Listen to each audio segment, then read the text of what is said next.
Hey, thank you for stopping by. In this episode, we have hilarious stand-up comedian Adam Richmond. He's an old buddy of mine, so we catch up on old times. He tells me what inspired him to do stand-up comedy for the first time. We talk about his journey over from Canada to Los Angeles, and we talk about him on Wheel of Fortune and how much money he won. We talk about him doing the road during the whole pandemic and what he's doing to get through it. And we touch on a little politics. This was recorded before the holidays, so we're having a little Jack Daniels to keep us warm during the whole winter nights. We're having a great time, so I know you're going to like it and enjoy the episode. If you'd like to watch the video, you could see it at Poop Dollar on YouTube, or if you'd like to just listen to it, you could hear it on Spotify or iTunes. Check out the website, poopdollarpodcast.com, and we'll talk to you in the next episode. Take care. Isn't it? It's the gentleman. The gentleman, Jack. Well, yeah. I don't know why you're giving it to me then. Harumph, indeed, this guy is not a gentleman. How are you, buddy? Good. It's good to see you, man. Thanks for coming over. Yeah, man. Thanks for getting a corona test. Yeah, for sure. And Look, 6 feet. Yourself. Well, I'm glad you sequestered yourself for 2 weeks for this podcast. Yeah, that's what I did. That's dedication. That shows you how badly Eric wanted me on his podcast. Yeah. I said, you have to quarantine yourself. Yeah. No work, nothing. And you didn't ask this, but I did it anyways. Yeah, I appreciate that. No, I wore a condom just to be extra cautious. You're good. You wore a condom. Yeah. I appreciate that too. No problem, buddy. I'm wearing one right now because you can never be too sure. Yeah. Condoms are like guns. You know, it's better to have one and not need it than need one and not have it. Am I correct? Yes. I wish there was a soundtrack. Laughing people reminds me. There it is. Does anyone remember laughter? Hey, asking you shall receive, Adam. Yes. Are we supposed to introduce me or did you just Adam start? Richmond. No, it's me. The one and only. The one and only. There's nobody else. Nobody else. Like me. Nobody else like Adam. Why would you want to be like me? Oh, well, they'll find out. I mean, there's some reasons. Tell them. There's some reasons why. A lot of reasons why you would. Some reasons why you wouldn't. I mean, it depends what day you wake up. Okay. I mean, I've never seen a mirror I didn't like. That's why I was saying how Eric's a handsome man. He doesn't want to wear a mask all the time. Then he's got to cover his face. Like that's for all you ugly people. It's perfect. Yeah, it's perfect. Like cover up that fucking Noggin. face of yours. Oh, Jesus. those teeth. Please, jeez. That Put your mask back on. Yeah. It's a terrible time to meet somebody in person. You know, better meet them online to at least know if they're good looking. If you meet them in person, you're like, I just see like it's the mask and the sunglasses look like that. Everybody's like, have you seen this man? Yeah, you know, like the Unabomber. Yeah, no, this is everybody's like profile picture. Like, don't I look good in Corona times? Don't I look? And then I want to have this, but it would be this and that. You know, the whole the whole using the face mask as a profile pic. We know. Yeah. Have you seen this guy? Yeah. It's dumb. Then they only recognize my forehead. Then I realize I have a bigger forehead. I have a 5 head. I got a haircut today that was very exciting. I made my barber come outside because my girlfriend wants me to have it outside because she's the paranoid one, so it changes all. Right, guys? We all have to change and be paranoid because our girls are paranoid. Am I correct? Just by the look at it, I just looked over at Eric and all I saw was... shaking my head. No, man. What we do for Poo-Tang, right? I mean, you got to do it, right? If she's going to cut it off down there... You know, if you don't quarantine yourself, then you got to do what you got to do. I've had to quarantine myself. I've had to get 4 COVID tests, 3 to get into my girlfriend's, one to get on the Wheel of Fortune, 1 to get on a national television show at Sony Picture Studios for ABC in front of millions of people. The other to get into Tiffany's house. Oh, dude, how was Wheel of Fortune? It was good. Yeah? Yeah. Did I not tell you? No, you did. You sent me a text. Yeah. Can you tell I watched that? Yeah, I guess he didn't. Obviously, didn't watch it. Yeah, but you know what I'm gonna do? I'm gonna find it and I'm gonna. You can play it on this. I have a 3-minute clip on it. Yeah, because they made the best of Wheel of Fortune. I don't know if that's any hint. The best? You made the best already? You were just on it. Now all of a sudden they played it. I had a good episode. Really? Yeah, it was fun. Why? Because I'm fun. Like, I'm a comedian. You know, Come I'm on. an entertainer. I went and I made it entertaining, and everybody Yeah. else was so nervous. And I just had a lot of cheers. Me and Pat had some banter. Nice. I gave a shout out to the troops and said I do a bunch of shows for the troops. So it was great to come Cool. back to these Yeah. guys. Do so much. I know I've done one of your shows for the troops. You are brought fun. me down to Pendleton. Yeah, we've done a bunch of Pendleton shows. So. Yeah. But it was, you know, the long story is that it was during COVID, everybody was locked down, nobody was doing anything. The one thing I would do was go to my buddy Brent, who lives a mile away from me in Hollywood, and I'd go there and we just smoke weed and play PlayStation hockey. Yeah. You know, and he kicked my ass at PlayStation. Then he finally got another game. I always told him how good I was at the Wheel of Fortune. So he bought the wheel. And then I would kick his ass in the wheel. And then he'd kick my ass at hockey. I'd kick his ass in the wheel. And he's like, you should get on. I go, I always say I shouldn't. I never do. And then I was making those comedy quarantine videos at the beginning anyhow. So I was like, my room was already set up for comedy. I was like, why don't I just do this video? So this video, hey guys, I'm Adam. I love the Wheel of Fortune. I solved it once with no letters. I swear it was celebrity and name. It was like Tom Hanks is Forrest Gump, but I'd love to be on. Have the chance. Then they called me and they gave me an interview, and then they Over Zoom? do a Zoom interview with some other people, and they see if they like you, and I made sure to be like, you know, I'm not very wranglable. I don't know if that's a word. I would call myself unwranglable. Like I can be wrangled by like a good director. Yeah. You know. Uh-huh. Like I'm just like I tried to run on the show. I was like control anyhow. So I just want to do what they tell me, because instead of always being, you know, it's in comedy, it's anarchy. Like I can do whatever I want on stage. Yeah. So I want to make sure that when it's time for direction, I'll take it well. Yeah. And because I want to get on the show. I'm dying. Nobody's doing comedy. There's no shows. There's nothing. And I want to take care of myself. Not like I think I'm going to win to take care of myself, but you know what? It's like, why not? I can win $15,000 and have some extra cash coming in. Nothing wrong with that. There's nothing wrong with that. So did you win? Or? So that, well, they interview you and then they tell you, I ask, are you going to be on it? And they're like, well, we'll tell you between 2 weeks and 2 years. So I'm like, oh, well, it's not going to, well, wait, like, I think I'll get on it, but it'll probably take like a year or 6 months or whatever. Anyhow, a month later, end of July, they called me and said that they were choosing me to be a contestant on the show, but I wasn't going to be on this one. They wanted me to come in for a day and be on call, like a standby? Standby. Oh, wow. You know, like just in case somebody doesn't pass the COVID test or something. So we all have to take COVID tests to get on the lot. Yeah. You take the test on Monday. I'm coming on Friday to be like to watch all the games and be around, and I get to see 6 shows and meet everybody and see how it works. And then they'll give me a date that day for when I'm gonna shoot my episode. So I passed my COVID test. That's what we say, right? Negative. I had no baby. Rona, even though I was worried because I might or might not have had sex with a monkey from Wuhan. It happens. Right. Well, I can't confirm or deny, but I can say that he doesn't call or write. Yeah. Are there any side effects? Yeah. Oh, these monkeys are so flaky.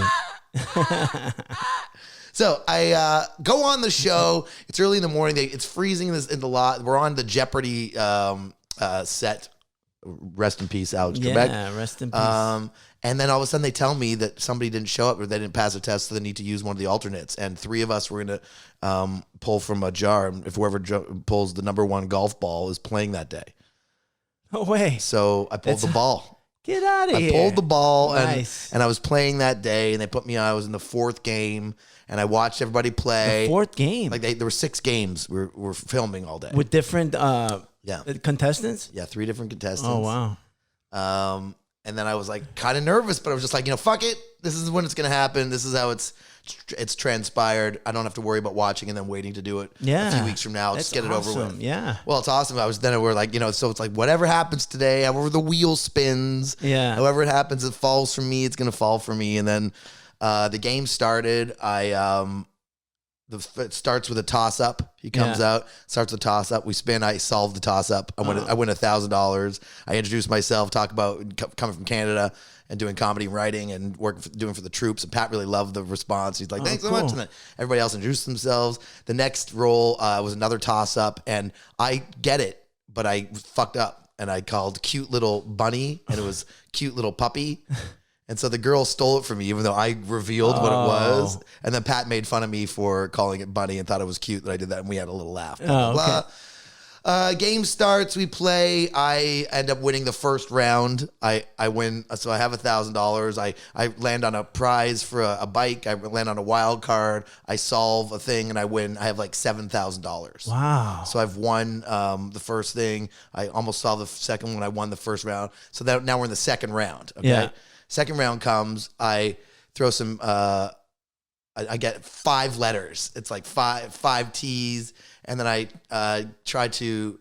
Then it spins, and I miss a letter. Like I lose a turn or something like that. Yeah. You know? I lost a turn, and then it goes to the other guy.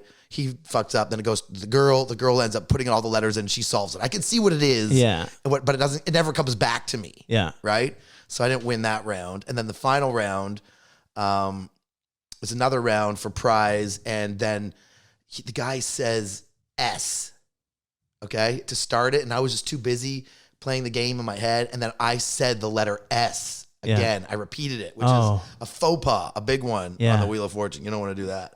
So it goes around, it goes to her. She ends up solving it again. So she's now won the prize puzzle. She's got like $19,000. I've got like $7,000. Yeah. And then we're going to the final round, which is like 3 toss-ups and a final round, right? Yeah. So I'm looking at the numbers to see, I have to pass her, you know? Yeah. And there's not enough numbers on the board. If you know the Wheel of Fortune, you know, usually it's the last puzzle, Pat, he spins it, and whatever he lands on, we add $1,000 to that prize. Okay. Usually it's 5, 6, 7, 800. You add 1,000, it's like $1,800 per word. Nice. So I'm thinking in my head, like, I'm going to have to get a big thing at the end to pass her, you know? Uh-huh. I'm like, I'll be happy with like $7,000, $9,000, you know, whatever.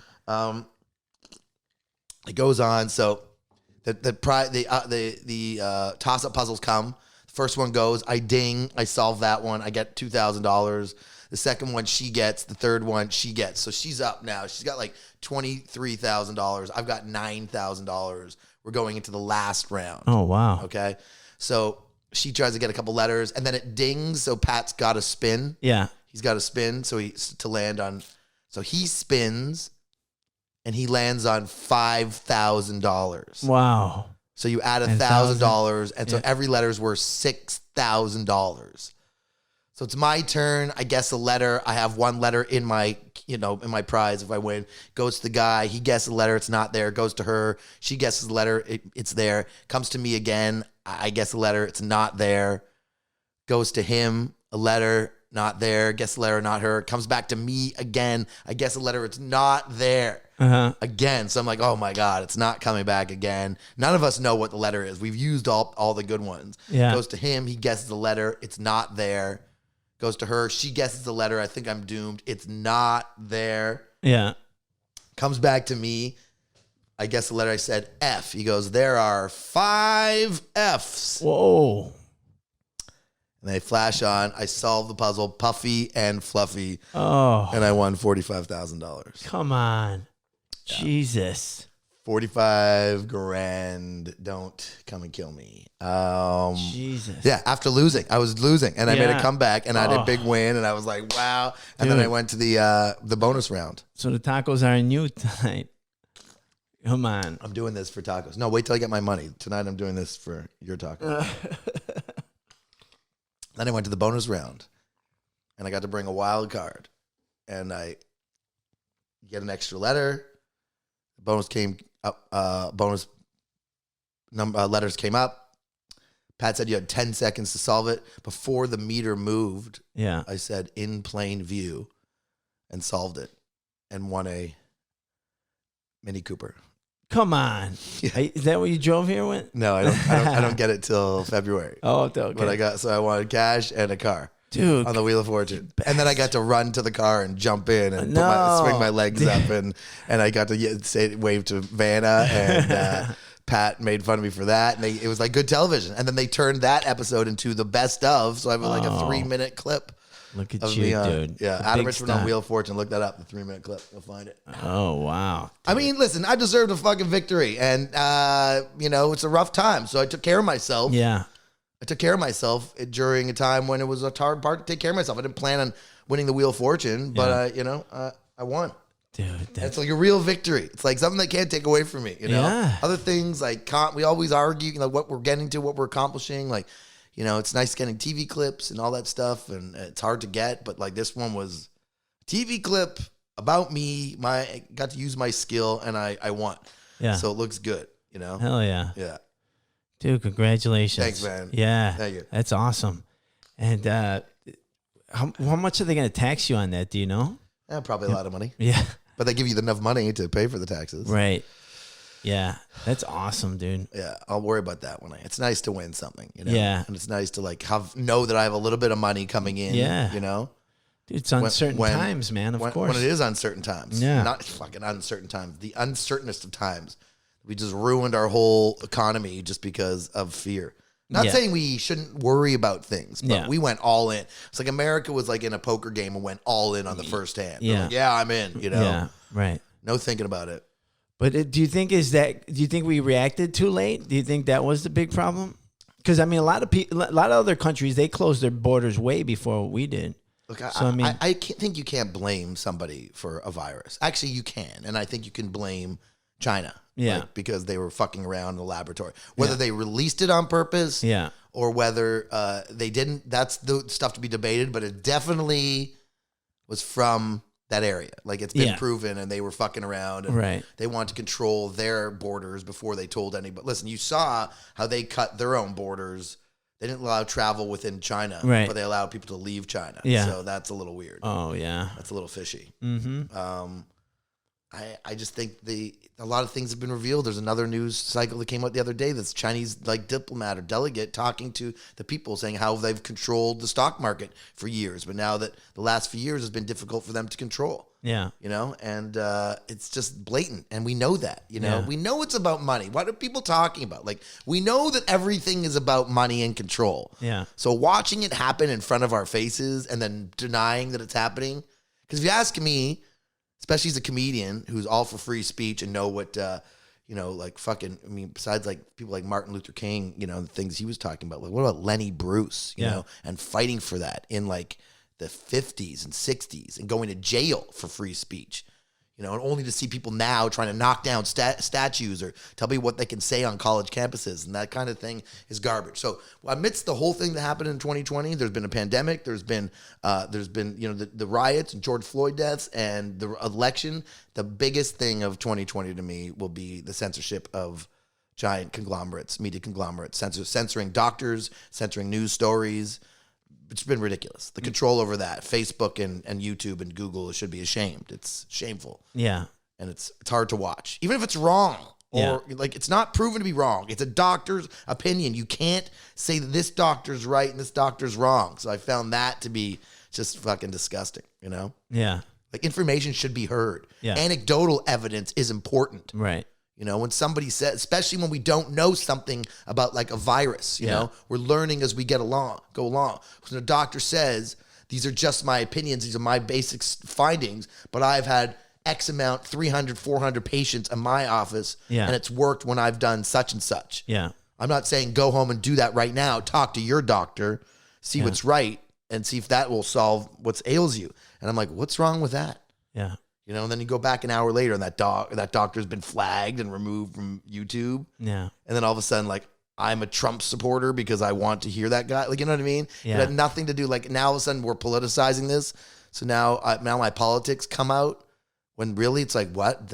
Who? I don't care if you're for Biden or Trump. That's not acceptable. We should be listening to all these doctors telling us information. Sure. Then the story that we found out now about Hunter Biden, and we know that there's bad shit that he's been up to. Yeah. And then the media suppressed that before the election. Now they're having to, eat their feet because they're realizing that they have to go and tell the story, but they suppressed it right before the election. So that kind of control and narrative that's them controlling it. It's gross. Yeah. Yeah. It's gross, dude. Right? But I think that kind of censorship is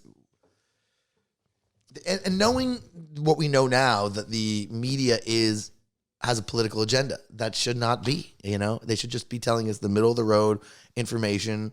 We all know it was hard to be moderate about Trump. I've said this at the beginning. I said people wanted to be moderate. They didn't really like him that much. They didn't really care.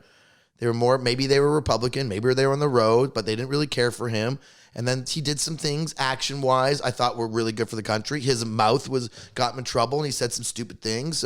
But I felt like action was more important. But So still moderate, but watching these people lose their minds over him.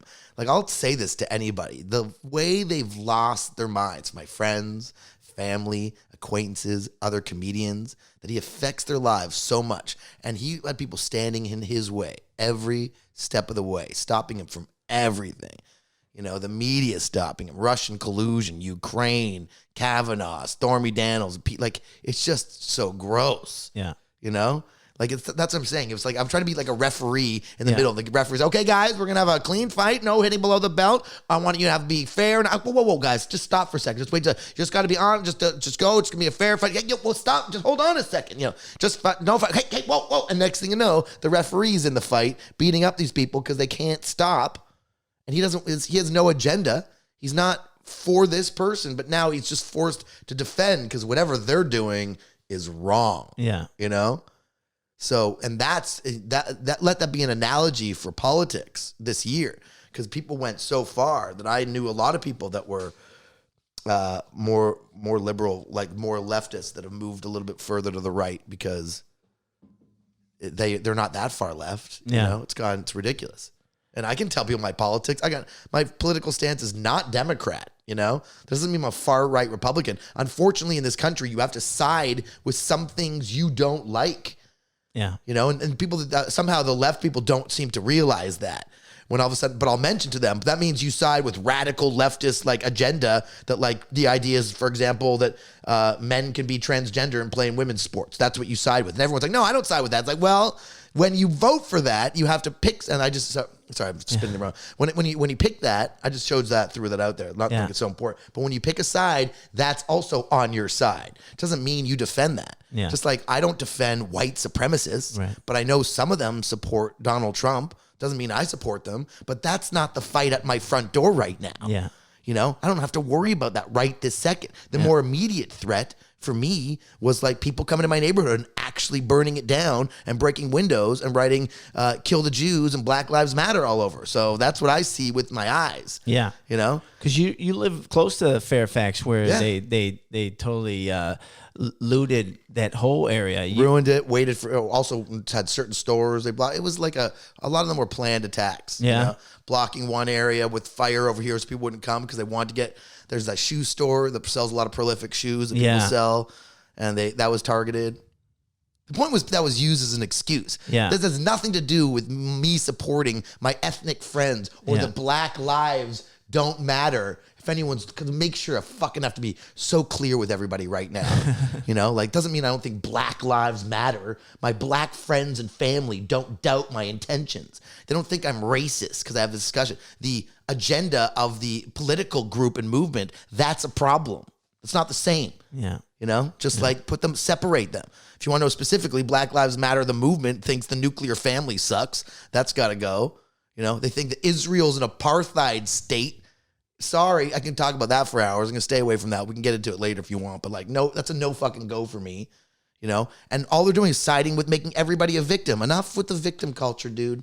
Enough. And you know my act. You know what I've been talking about for the last 10 years. I've been talking about ribbons participation, a bats and t-ball, and snarfy snarf from safe spaces, and Cookie Monster singing about vegetables, and what happens when we do that. And here we are. You know what I mean? Here we are. We're in this world where it's like, no, you had said something, you offended me. It's like, offended? What happens in this world? I'm not allowed to offend people. What if I don't like you and want to offend you? It's not illegal. Right. Oh, you're offended? Fuck yeah. There's a girl this weekend. I finally went to Arkansas, did some shows this weekend. It was great. And this one girl got offended because I said the word midget, you know? Like, and I go, first of all, she missed the context of what I was talking about because she came out of the bathroom. Yeah. I was talking about if I was a transgender Muslim midget, I'd be super popular, you know, and that's what I feel. Yeah. And it's just a word. She goes, you should call them little people. I'm like, little people? That sounds way worse. That's awful. Hello, little person. Like, Jesus. It's so gross. And then she got offended. And I said, what matters that you're offended? Like, you hold it like a currency. Like, you can cash in and be like, I'm this offended. Snarf, each snarf. Like, that shit matters. And it doesn't. Yeah. It's ridiculous. Then she ended up leaving and be upset with me. And then I was making fun of her with the whole crowd. I got her. Like, I got everybody on this whole thing. And then she comes back in. She's like, are you happy that you made a 26-year-old cry? And I'm like, You cried? And you're 26 and you had no problem walking into a room of adults and telling them that's pathetic. Yeah. Like, and the crowd was like, nice, cheering with me. Like, that's pathetic. Yeah. And we've done that to ourselves societally, like with making everybody important, giving everybody Instagram and Facebook and, you know, the internet, and then giving them this world, like telling them they're all so important, you know, with ribbons for participation, with these things. We've created this monster, which is why all these kids are fucked up. Like, they can't talk to each other, and we're all canceling each other and saying this, you can't say this, and can't say that. It's garbage. Yeah. You know? Yeah. We create the weakest generation of humans. You know, yeah. The after effects are yet to be seen, because this is going to be a whole nother generation that didn't go to school with other kids and had that social interaction that you and me had. Yeah. You know what I mean? Think about it. My nieces and nephews haven't gone to school in almost 2 years. Yeah, now this year, add this into it. They're already struggling with that, because we already live in a world where people aren't connecting so much with our screens, everyone on the screen at all times. Yeah. Throw that into a world that people haven't learned to connect, because you and I are old enough to, we know how to connect, and we like people. We like personal interaction. Yeah. So you're now taking that away from the kids, putting them on a screen. There's some developmental things that have, let me, actually, I know we got to switch thing. I'm gonna tell you, like how I relate to all this. Yeah. Like, just overall, like I studied philosophy, which in college, it was useless. I knew I wanted to be a comedian at some point. But I liked studying certain things, but it hasn't been a useful degree until this year. Yeah. Where a lot of things came up that I actually studied in philosophy. Yeah. And I see now it's actually sort of going away from things I learned. Like, one of the main principles I remember learning was the greatest good for the greatest number. That you have to sometimes make choices that are harsh, but in the long run, it's the better for everybody. And if you keep doing, right now, we're not doing that. You know, we want to save everybody all the time, and you just aren't going to save everybody. Yeah. And the idea is you walk into a room and there's a terrorist there. He's got 100 people saying, kill this guy. Here's a gun. Kill this guy. 99 live. If you don't, I kill all 100. What do? Yeah. Well, you kill the guy. Yeah. You know, like, you sort of have to make that choice. But right now we live in a world where nobody's prepared to do that. Yeah. So I'm watching, like, the leaders make choices that's like worse for the long run. Like, it's not for the greatest good. It's for the great, we're not saying, again, we have to, of course, cater to people and help people out, but we know where the problems are. We know who the most susceptible are. We have to monitor them, make sure the people in old folks' home aren't going out. The older people take more care. So you get what I'm saying? Like, we've already made those choices. So I'm watching leaders make the choice where they're unprepared to lose anybody. And, like, how far does that go? Because we made choices that ruin comedy, for example, ruin local businesses, ruin certain things. We've definitely ruined certain things, you know, as for the idea that we might save people, you know, that this will, like, we don't know for sure if it's going to save lives, but we've made choices that we for sure have ruined things. Yeah. You know, so it's not the greatest good for the greatest number, because in the long run, as we all know, there'll be more things that are going to be problems. Suicide, depression, drug use, you know? Yeah, suicide's a big one right now. Yeah.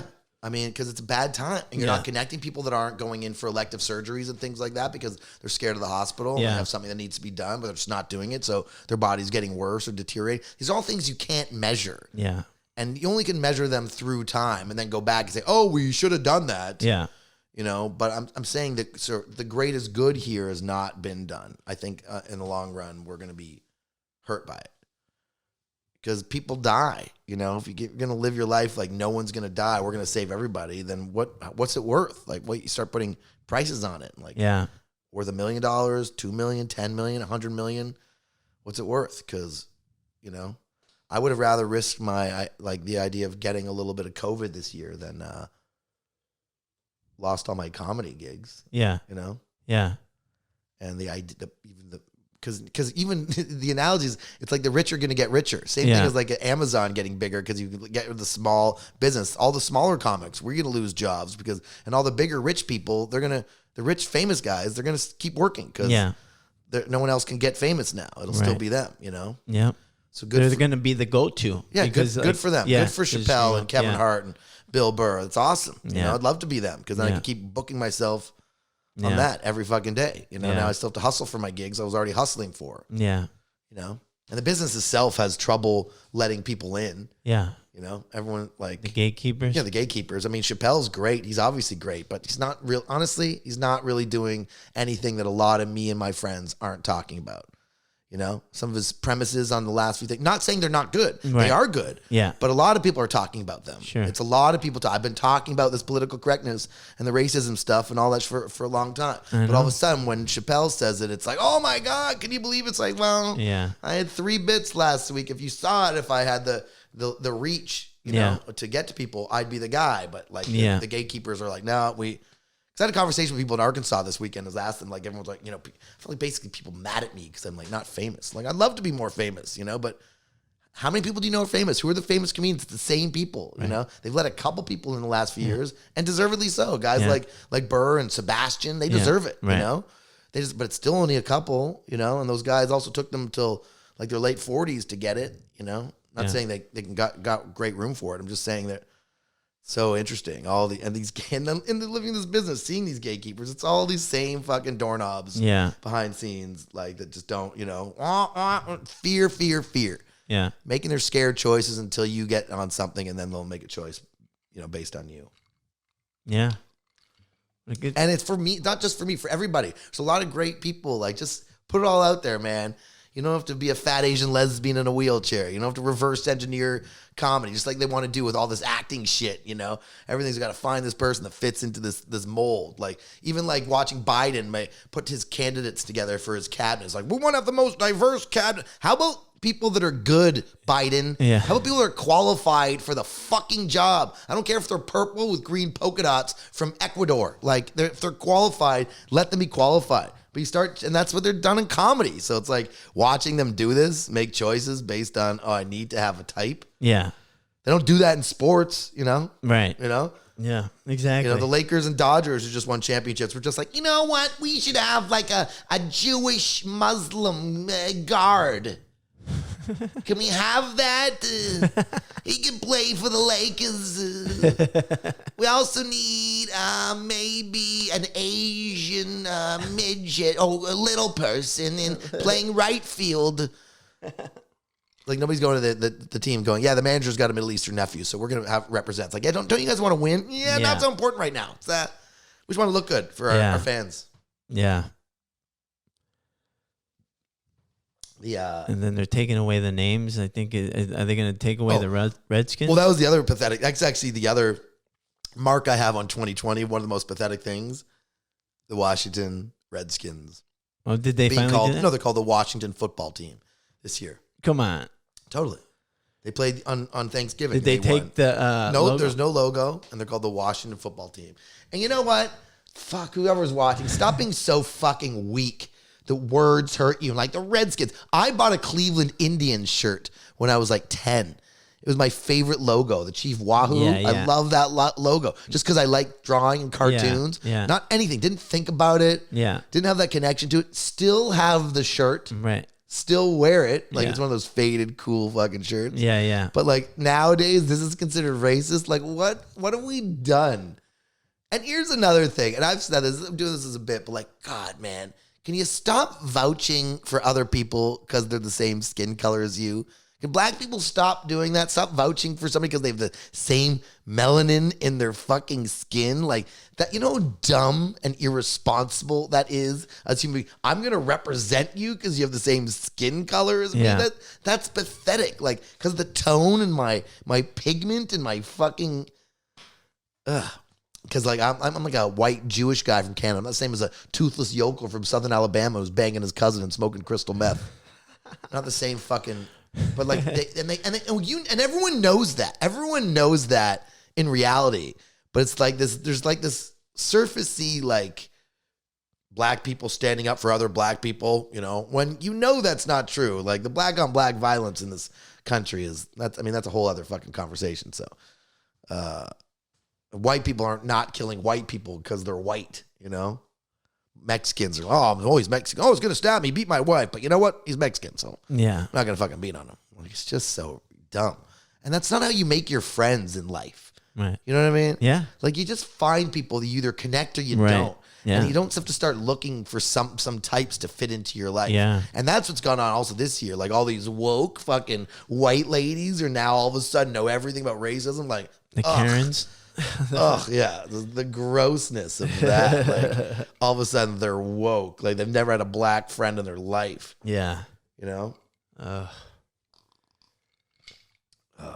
And how about the gay people too? How did the gay people steal the gay word? Why didn't you tell me I had this on my sweater? I don't even see Jesus.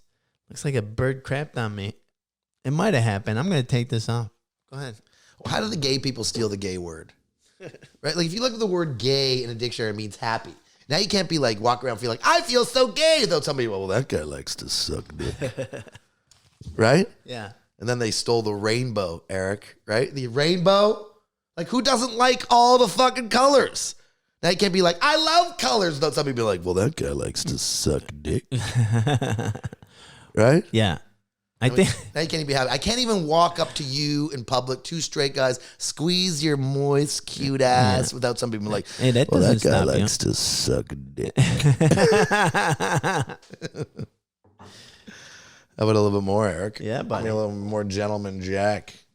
Want to put some more ice in there? I'm okay for now. Just add that a little. We'll go from there. You want some ice? Would you like some? I'm Would you like good some too. cubes, sir? I'm good right now. Thanks, buddy. Cheers. So here's a bit. I think you'll like this All right. because I did it this weekend. I was so excited. It's like one of those bits I know is gonna work. So, the idea is like everyone thinks that they're gonna be like their own hero to their story. Yeah. Right? Like you're gonna win. You're the guy that stands on that mountain at the top, putting that flag in. Like you're the hero. Like I gotta tell you, like I've lived long enough now to know that like I'm not the hero. You know what I mean? Like I've got such a big mouth and a bad attitude. I don't survive. Yeah. You You're know? the best friend. Yeah, right? like You're the hero's best friend. I get killed early. You know, like I'm always just saying the wrong things. Like I'm too eager for the fight that I'm just gonna get annihilated. Yeah. Like in all those movies, like Saving Private Ryan, or any war movies where they arrive at like the shores of Normandy, and all those like soldiers are in the ship just ready to open up, just ready for the fight, and then the hatch opens up. Then they're just riddled with bullets. You know, Yeah. they're like, You're the guy opening the door to that's that. me. Like that's me. You know. Come on, guys. Yeah, It's that's safe. me. I'm like, I'm just fucking dead. You know, and being Jewish, like you always hear stories about these people that survived the Holocaust. Yeah. And they lasted in concentration camps for years. Like Eric, Yeah. there is no way I would have survived in a concentration camp. Day one, when the Nazis knocked on the door, it's like, this is the Gestapo knocking. Oh, you think you're coming in?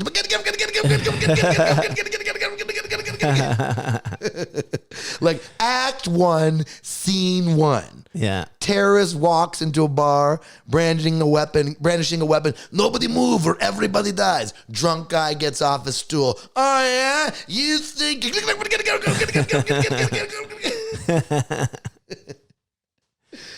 Yeah. Well, someone it has to be somebody. Stupid. Like- It's a good bit, and then a good callback to that bit is like, someone like doesn't like the bit in the audience and be like, oh, you didn't like that bit? Why? It's because I made fun of the Nazis. You got a problem with it? That's good.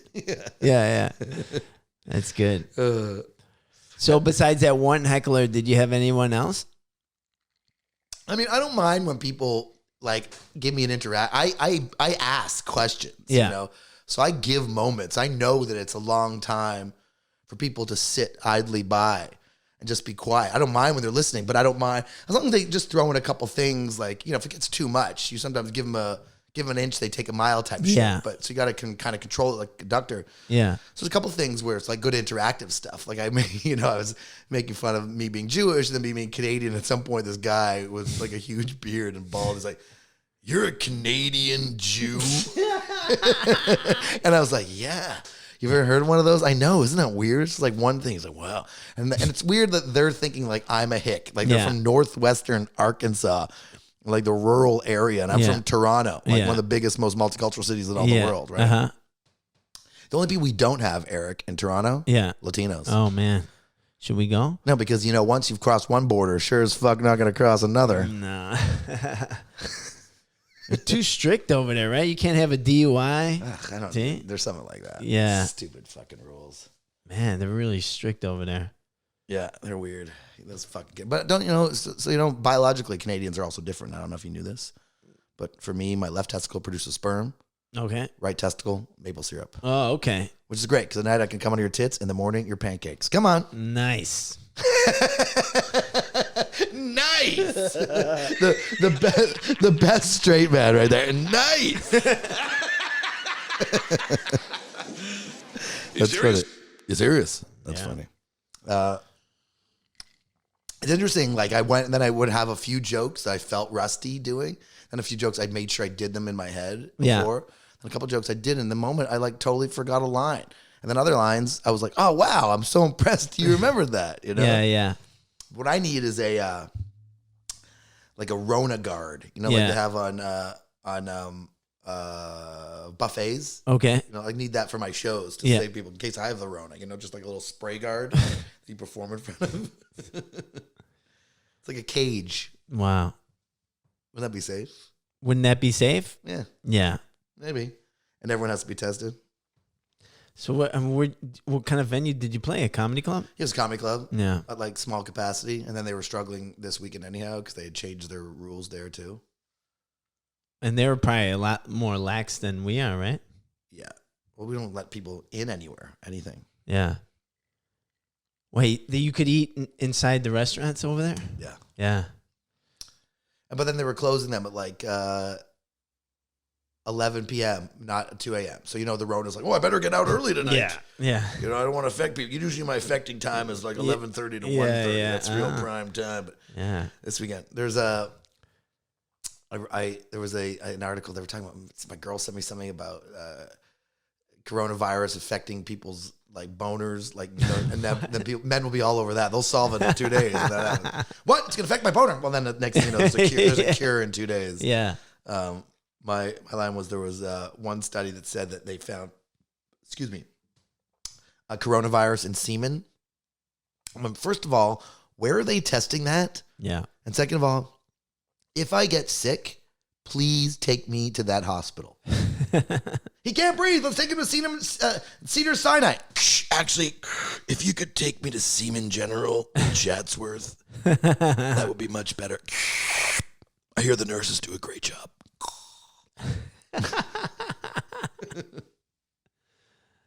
It's great, dude. Good old fucking coronavirus humor. How many fucking coronavirus jokes do y'all? But now, like, the coronavirus jokes became hacky before we even did it. You know? No, totally. I know. That's, you know, people. Like I every time I went on, did like a podcast or something, or like even now, I'm like, oh, I'm a fucking ass. Right. Yeah. No, totally. The whole, again, correlation with Corona beers and that whole shit. I mean, it's been done. Everything. Yeah, that one was quick. Yeah. I think people are tired about hearing about it, right? I mean, we're trying to joke about it, and I just think, like, it's just, I don't know. It's not funny. It's really dominant conversation, and it's still 9-10 months later. We don't really have any much better answers. Yeah. You know, besides just stay away from everybody. And it's like, that's not really going to stick, you know? Like, there's an idea of a quality of life, I feel. Like, people keep referring to Japan and China. It's like, oh, they got it all in check there. It's like, yeah, would you like to live there? Yeah. You know, in this boring society where everybody's the same and walks in the same direction and does these things. You know what I mean? I understand. So, well, they're a lot. Okay. Yeah. I mean, this is kind of why America was created in a way, like to allow a little bit more anarchy because they didn't want to follow the rules of the queen, you know? Right. Of like the Commonwealth, whatever it was. Like these people, we don't like their ideas, so we're going to create a society now, which is interesting because there's a lot of people that are foreigners that don't like what's going on now. Yeah. With like the measures of like even what we're talking about when you start, you know, editing what's on Facebook and YouTube. Censorship, period. When you start controlling that. And this girl was like she's from China, and she was one of the doctors in a Wuhan lab and was saying things about what was going on. Sorry. And they censored her. And she was like, I can't believe I come to this country and they're doing that. They're doing everything that I ran away from. Yeah. Yeah. I mean, that's my cue to get off of social media when I start getting frustrated like that from seeing stuff like that. I'm just like, dude, I'm fucking done with it. Well, I was done with it. I do it now occasionally. I don't, if you notice, I don't post to get Yeah. in controversial fights and post my opinion on unless Yeah. something really major happens and I feel the need to chime in. Yeah. But it got to the point where people were not sticking to the topic and like Yeah. like baiting me into a Trump debate when that's not what your post was about. Yeah. Your post was like, green is a primary color. And it's like, no, it's a secondary color. It's like, what? You Trump supporter? I'm like, all right, that has nothing to do with what we were fucking talking about. And then they get mean about it. Like, I'm a really good troll. Yeah. I don't want to be, Right. but I'm a good comedian. Like, Yeah. I like to, I'm in for the battle, Right, you know? right. And I use my words sharply. Sure. And I've been doing this for a long time. Yeah. So it's a different forum online because it's read with their own interpretation. Yeah. So you don't get my nuance and cadence Right. or my voice when I'm like basically being sarcastic, telling you to fuck off or something. Right. And then there was just moments where I would comment on something and then people wouldn't stay on topic. And by the third thing, they're like, fuck you, you're an asshole. I'm like, Yeah. that has nothing to do with what we're talking about. You said this and Yeah. I said this. Like, stay on topic. Yeah. And they're like, you're not, and then I would do fucking what Socrates would do. And the Socratic method was you just ask people questions to the point where they just keep giving answers that are contradict what they've just said. And they keep Yeah. doing that, keep doing that to the point where they just prove themselves wrong. Yeah. And I do that to people. And so when you're mad at me, you're mad at yourself. Like, I've just proved you wrong. Yeah. And I'm doing that. Like, I'm trying to do it. So I'm not like unaware. So when you can't commute with me, then you've proved, because at some point you can either be, oh, you're right. Oh, that's interesting. Yeah. Which is what normal open-minded people would do. But when they're like stopping you no matter what, and they're not even listening, and I feel like, oh, sorry, I'm actually more educated on this than you, and you're not going to listen to me, and then you're going to block me and then delete me as your friend Yeah. as well, right? Of course. And that happens. And I don't do that too either. I keep people on my feed that are different than me. Yeah. I don't mind discourse. Like, but I've had a few friends that I'm done with. I'm done with their politics. Because the way they approach it is very, it's very polarizing themselves. Like, Yeah. they're doing that. Like, it's supposed to be the other way around. Like, you don't post your pro-Republican or anti-Democrat stance because everyone's going to be all over you. And it's the other way around. They're so brave about some of their nonsense, and everyone's just forced to just like be quiet and not say anything, which is what liberal Hollywood's about. Like, you're supposed to all just agree with these people and then you work. And even this podcast won't help me work, but I think what should help me work is being an honest, true person. Like, Yeah. I wish everyone the best. Like, Yeah. I don't want racism. I want merit to be important. Yeah. Like, all those things I believe in a woman's right to choose. I believe in some semblance of free health care for everybody. And all those things are true. Like, they do exist. I had fights with my girlfriend before about when Trump came in that she thought that Roe versus Wade was going to be turned over immediately. And like, it still hasn't been turned over. I understand the rights are with every state to decide, and some of them could be a little backwards, but it is what it is. Like, some people are religious. They just don't feel that way. It's Yeah. like, that's just it. They don't feel that you feel your way. They feel their way. Yeah. Can't tell them. Like, you can do whatever you want. You can go do whatever you want with your body. So Yeah. can they, you know? I don't think they should be telling them what to do, but it's like, they're just saying they just don't believe this person. This person should be put to death. They believe it's a person. That you can't change that. Right. You can't change their minds and make them think it's not. Like, Yeah. it's just in their religion. It's just how they were raised. Right. Perception is reality. Yeah. You got to fucking accept that. Yeah. And there's so many people that do not do that, I know. And then, so that makes me like, I'm still like liberal like that for you, but you can't just be so, and I know it's not an easy decision and stuff, but they've made, the way they talk about it makes it to be frivolous. Like, they make it like these frivolous decisions. Yeah. They don't even sell it as how difficult it is for, you know what I mean? They don't sell it. Like, they don't make it, you understand that we know it's not Yeah. an easy decision. Like, they don't really kind of butter you up like that. Yeah. Kind of just go for it. No, it's up to her. It's like, we know, Yeah. So they lose steam in that department too, right? Yeah. And over the last few years, like, people can't talk to each other, And if you can't communicate, really, then you're just yelling at somebody and they're not listening to you anymore. Right. So if you really, and even blocking me, like for example, blocking me on Facebook and cutting me off and saying I'm not going to speak, you're not helping your cause. You're just pushing me away, and I'm there in the fight. You need to bridge those gaps. You need to talk to these people and figure out why you're different. Yeah. You know, and have a conversation, but you have to be mad at Trump all the time that you're losing the argument, you know? Yeah. But they can't stop doing that. They can't stop yelling and screaming, and that's more important to them. Dude, it's crazy. Like that's the topic that's everyone's talking about. It's politics. Well, it affects your life, but politics are who we are, Eric. It's like that. Politics is the word, you know, but it's really who you are inside. So all these things have come out, and that's the biggest thing for me this year. I mean, besides the censorship being one of the craziest things that's happened, is people's attitudes are the biggest pandemic. You know, your attitude.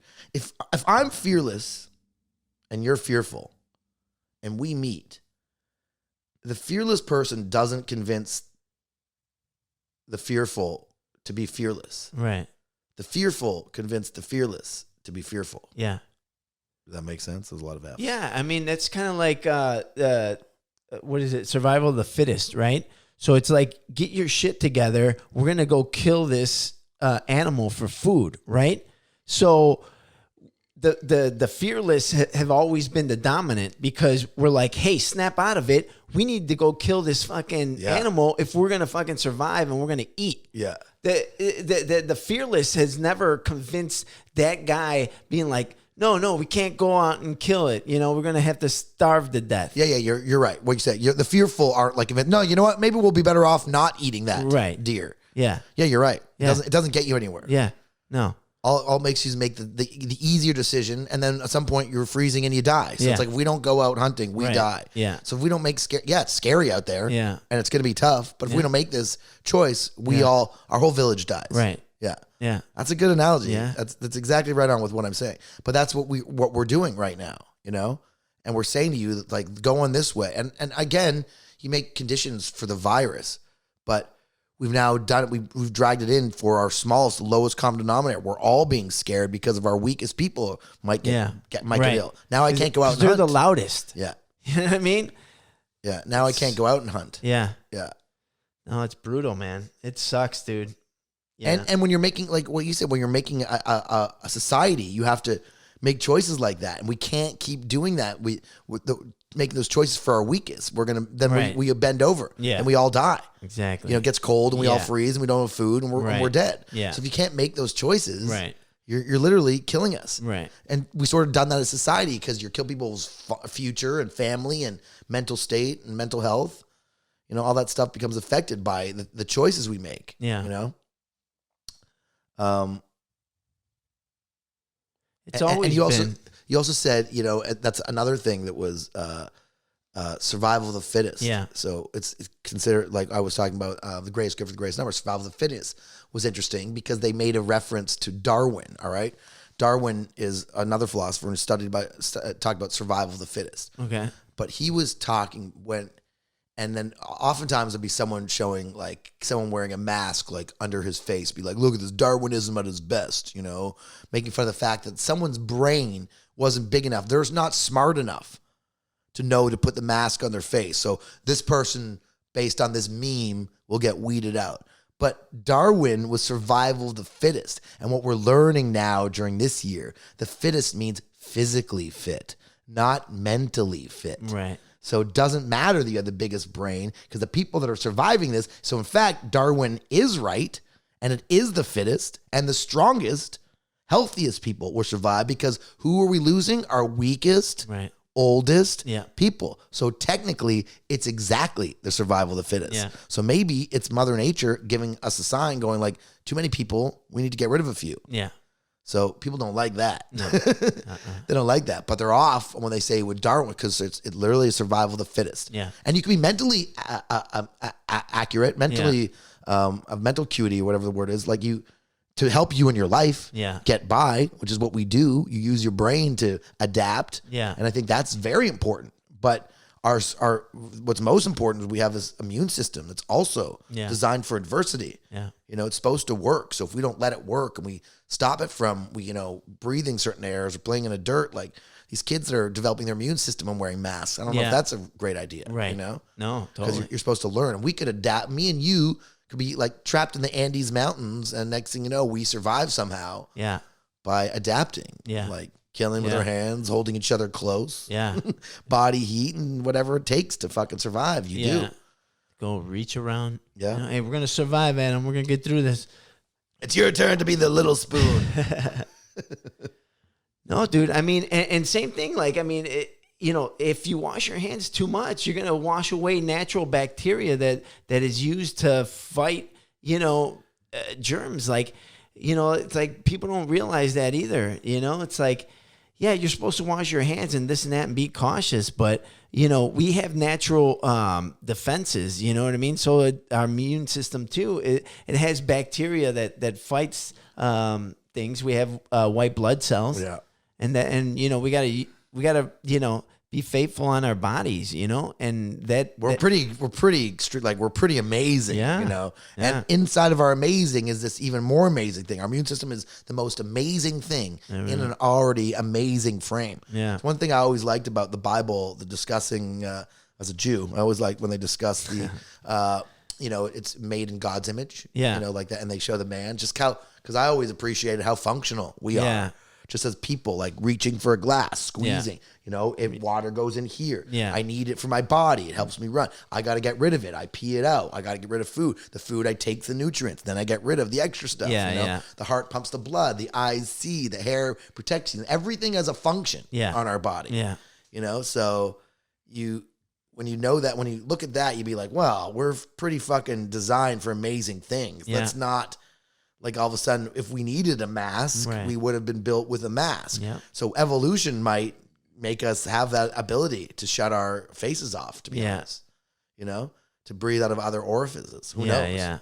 Because the idea of a man is that we rose from the ocean. I believe that the most, that we're a tadpole that evolved, that came out of the ocean and realized, oh, I can walk out of the water. What I need to do is evolve. And that's why we got legs and feet and, because the fish just don't need to do it. But I believe that chronological order of a man coming out of the ocean, becoming the caveman, to be standing erect, And we used to have a tail, right? Well, it makes the most sense, like that we evolved to adapt, Yeah. Yeah. because everything is a function of that. Sure. We can go underwater. We can't swim. We're not meant to be underwater, but a fish can stay underwater. And all they need if a fish was to survive out of water, they'd be a human. I don't know if they'd imagine, but like that's the ideal way to survive, is the way our body functions, right? Yeah. Because a fish can't just to be in this terrain. Yeah, exactly. And the way we're designed, that's just the functionality of reaching and smelling and tasting and shitting and farting and hair and everything is designed for function. Totally. So I don't think anything is like, even your eyebrows to protect you from some stuff will fly in your eyes, or eyelashes that are like supposed to get rid of shit that fly, all that stuff. It's like, it's so interesting. Yeah. And then you everything you question, would have an answer. Yeah. And then even in your body, you said something earlier, white blood cells, which are so interesting because white blood cells are what protects you, right? Yeah. They take a picture of what it ails you and send it to the rest of the body, and your immune system's like, get rid of this. Yeah. And that's how we work. Yeah. So we grow a fresh layer of skin every 30 days. Yeah. All that shit. Yeah. Even biting my nails and then them growing out, you know, like just knowing that is like, and my nails are actually, I think there's design. That's actually one thing we could probably get rid of a little bit is we don't, I think they were designed mostly for claws to survive, but we don't need that. We've evolved with our, our brains and fork and knife and shit. Yeah. We don't need the claws, which is why we file our nails. But I think if we're animals, we grow our fucking toenails and nails. I'm going to stick with that. I'm going to stick with that one. Yeah. So I had this other thing, like the only person that the benefits, like no one really wants to wear a mask, but there's one profession where the person benefits from wearing a mask, and that's the baseball pitching coach. Okay, because when the baseball pitching coach comes out, it's always when the pitcher's in trouble. There's usually a man on second and third, and they're so much closer to the pitcher that whenever he comes out, he always has to put his hand over here and just like cover his mouth. He's like, okay, this is what we got to do. We don't want to throw a curveball because this guy's going to come. So he's covering his mouth. So people don't read it because the players are always like this. Yeah. So now that he gets to wear a mask, he walks out all cocky, like, throw him a fastball. Stupid. Dude, have you been watching sports since they've been back? Yeah, it's a Rams game on now. Actually, I'll watch anything now, except for college ball. Really, like I'm so into just because there was nothing on for so long. I saw what it was like, and I would rather watch sports than anything. Yeah. So now it's just entertaining. It's so stupid. It's just merit based. I don't care. The politics annoy me. The NBA was annoying. I'd like the Black Lives Matter in every shot, and they're fucking. Their political stance. Like, that's what I want to stay out of in sports. Like, I really want it to just be a place where we go and it's just fun. That's why when everyone was talking about the kneeling for the national anthem, I wasn't into that. I was not into it. Because this is the place where we choose to celebrate the national anthem. We don't have many places where we do that. So in this instance, where sports has decided that we're going to use this moment to celebrate our national anthem. The people defended the flag, whatever the context is that you need for that. We choose that for this moment. So then for you to take that moment and decry it and make it just your statement thing, that bothered me. It bothered me. And it bothered me as someone that I've noticed, because I'm Canadian, as you know, that a lot of people who I felt during this year, a lot of my friends that were from other countries, my European friends, my Mexican friends, my other Canadian friends, Australian friends, we didn't like what was going on with this anti-American sentiment. So I found the people, because I fought to get here, like I paid money. I got my green card. Like, it's in my pocket. I'm proud to have it. So like, even this idea of like free path to citizenship or dreamers, let everybody in. Like, no, it doesn't work. Like, there can be ways to help people if they can't help themselves, but you don't just let people in. Yeah. And there was just real negative anti-American sentiment that I just didn't agree with. And I felt that you don't know how good your country is. You don't realize how great it really is, like, because you've never been out of it. Yeah. And not saying they don't have problems. They do have problems. There's no doubt there's racist problems. There's historical problems. But like the things, the way they mention it, that it's still not better. Like, how much better racism here is than it is in Africa, And everyone's like, we want to go back to that. Like, you don't want to go back. Isn't it great that you live in America? Like, we don't have to always resort to like 250 years ago where it's slavery. It's like so annoying. Yeah. Like, that's like me always pulling out the Holocaust card and being like, oh, we died. And like, at some point you put your heads down and you go to work and you shut up about it, Stop complaining about the future. Everyone has a chance to, sorry, I'm going to reiterate that. Equality doesn't mean equality of outcome. Yeah. Equality is nobody is more important than anybody else. And I believe that sincerely. Like, I do not believe that my life is more important than the traffic guy who's holding the stop sign, walking, you know what I mean? Whatever job it is, the guy that comes to pick up my garbage. I don't believe my life is more important than him. I think in all grand scheme of things, a life is a life, and that's all that matters. But sometimes out here, there's like a guy with a starter's pistol, and he goes on your mark, get set, go. And some people take off running, and some people don't do anything. Right. And I just think sometimes the people that take off running and contribute sort of deserve a little bit more, at least a little bit more consideration, Like that you consider you've done something, you contribute. So merit is important, Yeah. It's important. Yeah. To contribute, to add something, to bring it. I always found I never understood why all artists were considered like liberals, like why that was the case. Because you live in a liberal place. Isn't what you're doing as an art, isn't it your own job that you created for yourself, that nobody else made happen, and you went at it? That's conservative values, So I never understood why you couldn't feel good about what you've made for yourself. I'm a business. I've run myself as a business. I don't get paid until I sell myself as a comedian. What's wrong with that? Nothing wrong with that. Nothing wrong with that, buddy. But that's what you move to the country. Like, again, Canada's not third world nation. So, but a lot of things I couldn't do as much of it. Couldn't win the Wheel of Fortune. Fucking Canada, Yeah. So just there's just things that like this provides for you that you want to be in, and other countries don't provide for it. If they did, you'd be there. Anyhow, whatever it is, it's this negative sentiment, like this whole like fuck America, like stop it. You don't have to love it or go live anywhere else and be pissed off. I always love having conversation with somebody who's like from like fucking Stockholm, Sweden, or something like. Oh, you know what we think about Los Angeles? We don't like Los Angeles and Stockholm. I go, hey, you know what we think of Stockholm and Los Angeles? He's like, what? I go, we don't. Yeah, like we don't. So there's Dude, that. when I was in Stockholm and we were talking to some girls. I love that you're in Stockholm. Yeah. No, I know, right? Yeah, they let me in. Yeah, I mean the girl that I picked up at the bar and we were talking and hanging out and having drinks, throughout the night, she's like, I'd never met an American that ever impressed me. It's like, really? Yeah. Just like, and then you did impress her? Like she liked you? I mean, she stuck around. I mean, it's just like she like says be that like, well, shit. in America, Yeah. we don't know where Sweden Right. is. Yeah, exactly. We think you're Switzerland. I mean, seriously, we don't know. You are Switzerland, right? you're Switzerland? I'm in Switzerland, We're, right? we're clear on that, right? Sweden, that's just a misspelling, right? Yeah.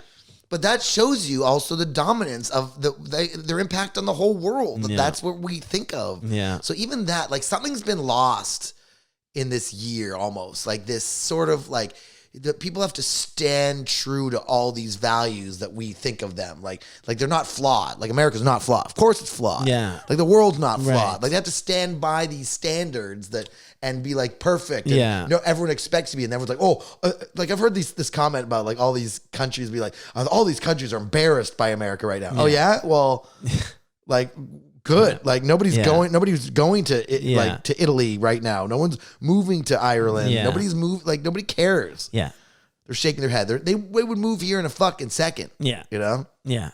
Oh yeah, totally. I also get bothered by I understand people want to move California. There's definitely some problems with the government and the politics and shit like that. But this place is like has its own energy. Southern California, Northern Mexico. Like you take a cookie cutter and you start stamping places in the world, and then taking the cookies and putting them on a cookie sheet.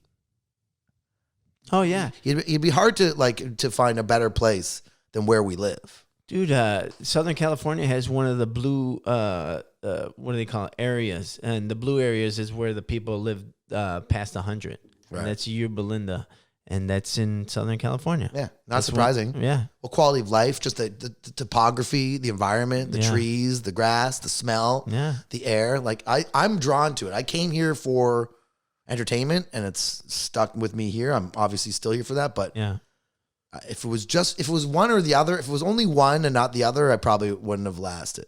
If I came to California, it was just the business and not the environment, I don't think I would have liked it. If it was just the environment and not the business, I wouldn't have liked it. The combination of the two makes it a place for me, and I agree. both of them make me stay here. Because even if I'm not exactly where I want to be in entertainment, all my jobs arise from being around. Even today, your podcast, we were planning on doing it, but like I can do it today. Right. This doesn't happen as much in Toronto. Right. I'm writing an animated show that I've been working on, and it's fucking great. I'm very excited about it, but came from just being around and him knowing that I'm here and haven't left. Something I wrote a couple years ago, and then they brought it back, so it's exciting. Well, you have some animators. We got animators, yeah, man. It's really exciting. It's about a black female, intelligent, highly intelligent, voluptuous, sassy president of the United States called the Prez. Oh, I'm the consummate voice for black females in the United States of America.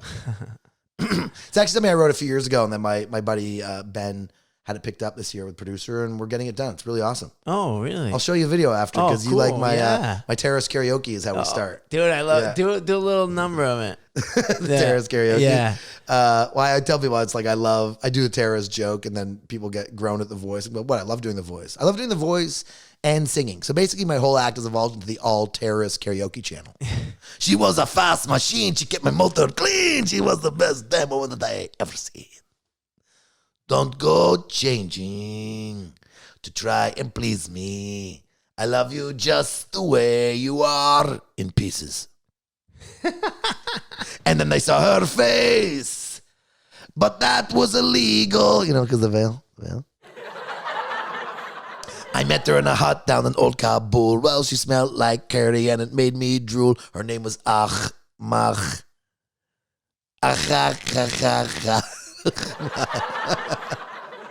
And finally, I'm not dumb, but I can understand why she walks like a camel, talks like Saddam. Oh my, Ahmach.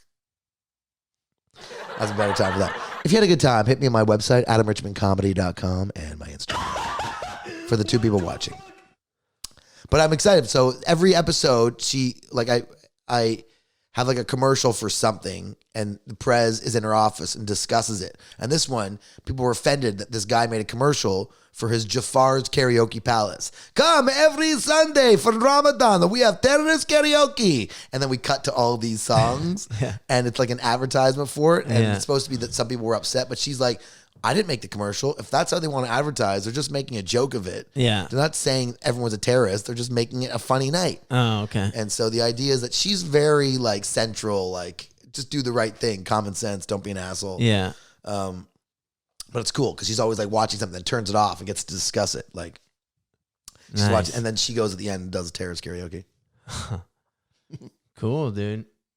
Yeah, no, dude, that's why I love Southern California, and there's a lot of creative people like us, and they're all doing different things, and you get to collab with them, and it's really cool. Listen, one thing for all the nonsense that's never told in all this is that L.A. is the biggest artist colony of any place in the entire world. Yeah.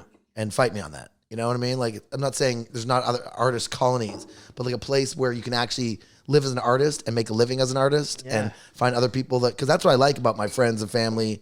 Sorry, no family here, but my friends here.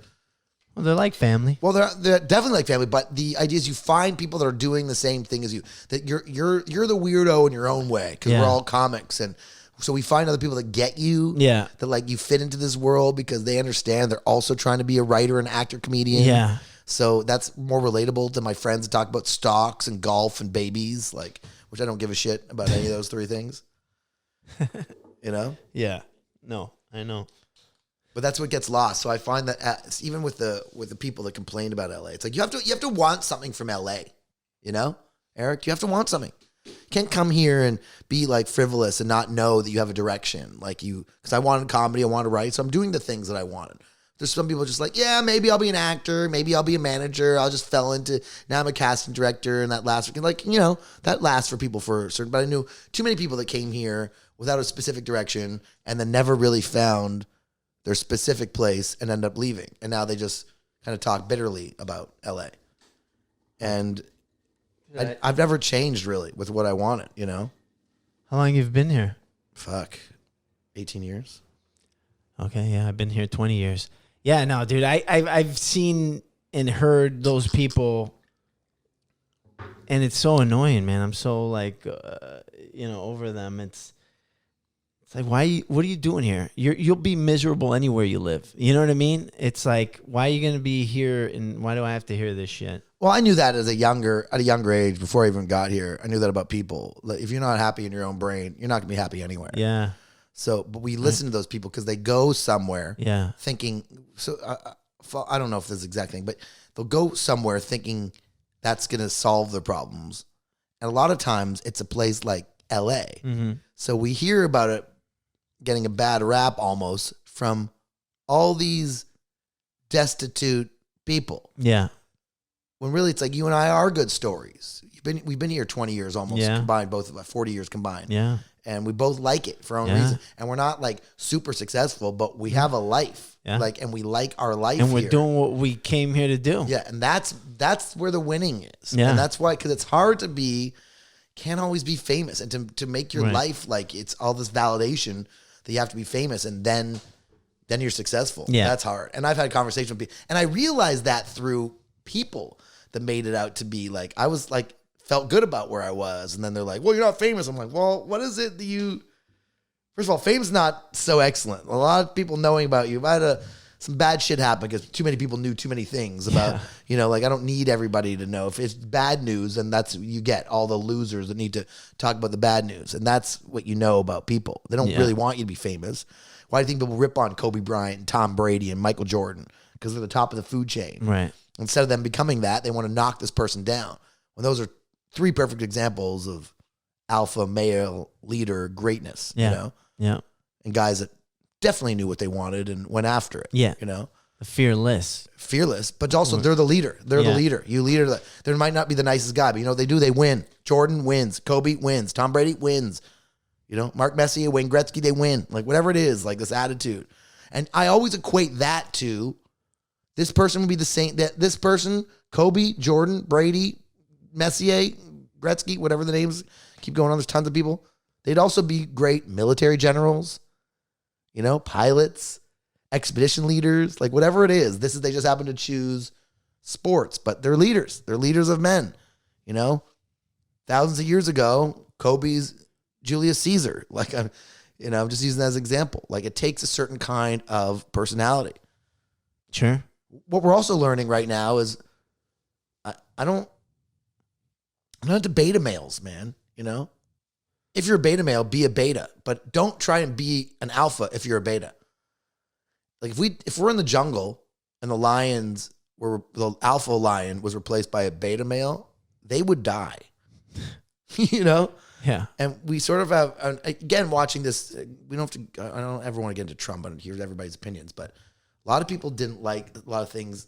Forget about his personality. A lot of people didn't like some of his choices and things he made happen. I was like, that's just alpha male shit that needs to be done. Like, sorry, no to what you're saying. That's not specific. Like, we like that he's brave and stands in front of people and doesn't apologize for America. That's what you need. Like, if this country becomes led by a beta male, that's dangerous. Do you understand? You know what I mean? Yeah. So I find, I just find there's a lot of that. Like, equality has gone, coming back to the equality's gone so far that we're now equal. We don't recognize that everyone's got a skill. You're good at this, you're good at this, you're good at this. Another thing is, like liberalism, you need to call people on their bad behavior. You don't get away with something because you're this. There's a couple situations where someone's like, oh, you can't say that, he's a gay guy. I can't say, stop kicking that puppy because that guy's gay. No, it's bad behavior.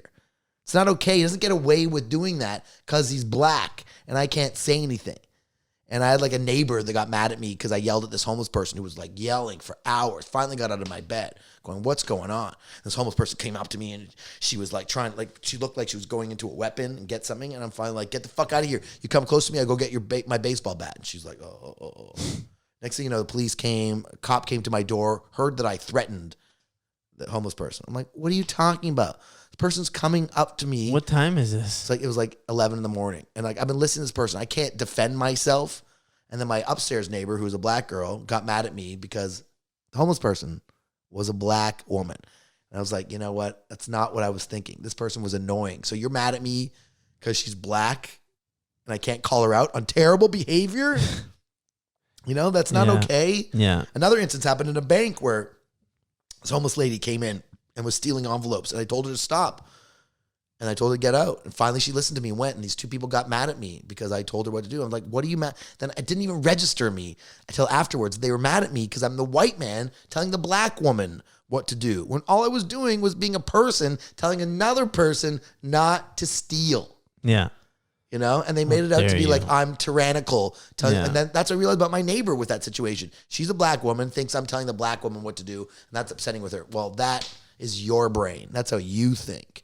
And you're projecting your shit on me. Yeah. Because I was just annoyed that some homeless lady's yelling at the outside of my carport, and I can't sleep.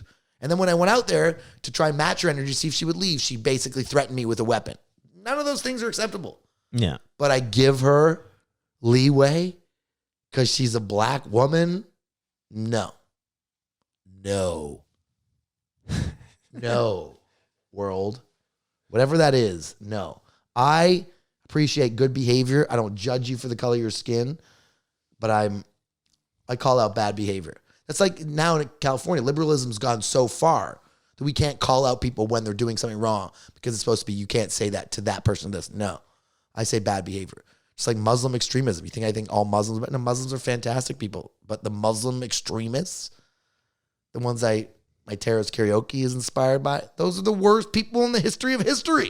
If we can't call them out, doesn't mean all Muslims are bad. We can't call out terrorists that kill people and blow up themselves on their bad behavior. Then, I don't know, weird world.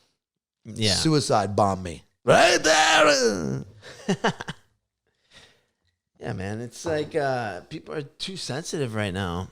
I mean, I don't know. They're just on edge, I think. Or it's going to make it difficult to be a stand-up comedian, man, where you got to watch every single joke. I mean, talk about like breaking up the flow, dude. I mean, if you're doing a set and like, 4 out of your 10 jokes are appalling to people, it's just going to ruin your flow, dude. You're not going to be able to fucking have a decent set if you're going to hear outcries. Yeah, well, if you have to cater your act to every person's personality. Yeah. It's crazy, dude. How are they up in Canada? How are the crowds over there? The same, or? I mean, I haven't been there in a year and a half. Oh, okay. Toronto's a good city. There's certain cities that are good for it. I find Canadians are more for a party, though. Like, they're ready to go. Like, usually when they go to a show, they're ready to have a good time. Yeah. Yeah, I think the cold weather lends itself to a good crowd and comedy. I think the colder areas seem to be better crowds. I don't know, because they fucking endured the cold to fucking come out and pay for a comedian to make them laugh. Yeah. But you'll never lose comedy. You'll never be a reason not to laugh. There'll always be a court jester standing in front of a kingdom. Yeah. So I feel the need is now it's about making your own shit, doing your own stuff, because these relying on comedy clubs and they're all going to, come there because X person was on Coming to America 15 years ago and now we're going to go see him. Like, I think we got to stop that shit. Yeah. Like it's a weird business. I'd like to be more merit-based just on who's fucking great. Yeah. Stand-up comedy. Yeah. But again, coming back to what we were talking about earlier, those gatekeepers are... Yeah. Definitely. So, I mean, I want to talk about... Because I love your story of how you got into stand-up comedy, because I know you were a deadhead. And that's I think you had your epiphany, right? At a Grateful Dead yeah, man. concert? I did. I had, I mean, it's a good story. I know. There's like a long version, a short version. I bring it up. We got time. The idea was that I was in, I was in college, university, Canada. Studying philosophy? Study philosophy, studying things, figuring out what I didn't want to do for a lot of, going like, oh shit, I don't want to continue on school, keep doing this and do that. And then I was starting to explore the Grateful Dead with my friends, going to see shows, and I did a little drugs at that point, and the drug itself didn't make me want to do more drugs. It opened my mind to things, and I just remember sitting watching the band and being confused in the audience, and I remember like going like, oh shit, like I'm just nothing. I'm just gonna sit here and feel bad for myself. But then the music was like inspiring, and the song was like, listen to the wind and shout, I am, I am, I am. And I was like, I am. And I was like, fuck, I am. And I just felt as like that was the attitude. Like I might as well just jump on this and try to feel good, or else I could just sit in this chair, feel bad for myself. And I rode that wave and enjoyed the shows and had good attitude towards it as I was thinking about what I was going to do with my life. And I remember like within a year or 2 years, there was another show, and I was watching the band, I was watching The Connection, and I was saying like, look at these people, look what they're doing. Their music's amazing. Look what they're connecting to. Why can't I do that in my life? And I remember thinking that I have no musical talent, but I was so why can't I connect with people like that? Like, why can't I do, but like without being a band member. Like, yeah. I couldn't play guitar or piano, but why couldn't I do that as a human? I was always like, well, I'm confident speaking and I'm funny, so why not become a comedian? I remember turning to my friends and telling them I was going to become a comedian. And then thinking about it. And then from then on, I started writing jokes and putting them into drawers, and then thinking about it, and then went to do like an amateur night that summer and really liked it. And then I realized I had to go back to college, finish my degree. And what I was going to do was do that and then get back into it and just try it and see if I was good at it. And as soon as I started getting like a little bit of a buzz of it, I realized you got to just work at it and be good at it. And that's how you'll get good. That's what's important. Learn. And then that's what's going to get me work. And the way I felt on stage was the way I felt at that Grateful Dead concert, where I felt like so euphoric, but no drugs, like healthy. You know, I'm not taking drugs for it. So even now, and I still feel it to this day, like 22 years later, I'm still excited to be a comedian. It makes me happy being on stage. So it's the greatest thing I've done, and still feel the way. So I feel like I'm taking the Grateful Dead's energy of being a rock and roll performer and just taking it wherever I can, you know. There's definitely roadblocks in the way, but that's my attitude. I try, you know, to give that to performance. Yeah. They were the consummate performer because they were as good as anybody. They performed winter, spring, summer, and fall tours, and they had more money than you ever needed, but they continued to play because they love it. Yeah, they're touring everywhere, right? Yeah. I mean, nonstop. Even now. That's crazy. Without Jerry. I miss you, Jerry. I mean, the point is to take the message where it was. So I feel like I had an epiphany at a time, and it made me, and also it didn't make me want to do drugs. It made me, like, everyone thinks that's going to make you want to do drugs. It makes me want to think about what I want to do with my life, and I wanted to do something, and I felt like I was being heard. And the point was, it made me, you know, I think, talk about my fucking ego. I know I have a big ego, but my ego is like, not you, buddy. Because I think I think I'm insignificant. You know what I mean? Yeah. Like, my ego is that I don't think I'm that important. You know, my ego has been quashed by the fact I think I'm useless. I think I'm a small piece of dust in the grand scheme of things. So when I learned that, I was like, well, if that's the case, then I'm just going to be heard. Yeah. You know, so I'd rather be heard. So now I want to be like a sparkling speck of dust, you know? Yeah. So that's what I decided to do, where I feel like my message is worth listening to, which is why I don't relate to like all these losers on like Instagram, which I don't do anything yet think they should be, you know, celebrated. I like to think I'd be celebrated for being good at something. Like comedy, you'd be good at something. So the Grateful Dead was good at something. They were great musicians. So I just wanted to be good. And I feel like I've at least accomplished that, you know, at the very least, without being as famous as I want to be. At least I know what my respect is. I'm good at what I do. And I want to be known as that I can do the job. You know, the band didn't show up. The jukebox is broken. We need a bunch of someone to entertain these unruly people. Can you do it? So I like that part of comedy. Yeah. You know, just being the actual entertainer, and like that's the buzz, man. It makes, you know, I'm doing it for myself. Yeah, I like it. I definitely want to make people laugh, and that's the bonus. But it's like making me feel good to be an artist and write these things that I think are funny and shape them in a way that other people agree. Yeah, that's the art. Right on. Right. Yeah. And how'd you get to entertain the troops? A couple different ways. Just people that were booking stuff. A friend of a friend's that booked me. My friend Owen, he passed away last year. Actually, he was a guy in Southern California who got me in touch with the bases in Oceanside, that kind of stuff. So he set me up with that, which was good. He just had a connection because he did some promotions of his own. And now I just had another connection. Was this other guy was going to go to Japan. I actually knew about coronavirus before everybody else did, because the guy in Japan, the base I was booking was like, we might have to cancel shit. And this was like in January. Oh, wow. And I was trying to book something, secure a trip for June to like get like 4 comics flying to Japan. Wow. You know? Yeah. All expenses paid and everyone makes money. So like that would have been nice. And he's like, yeah, we're going to close shit because people are getting sick. Wow. Yeah. But I'd like to do more of that, you know. The troop shit is great because they're just, you know, fuck, man. They're a great audience. Yeah, they're a great audience, and they deserve so much, man. Yeah. I hate people that, like, I'm not getting into politics anymore. We've done enough politics, but, man, I hate people that just don't appreciate the troops. It's like the grand scheme. You don't realize, like, what's important. That it's important to have a good military in the world, Sure. and then you'll be fine. Then you can live in a safe country. If you don't have that first, then you're fucked. Yeah. And those guys are just happy, man, you know.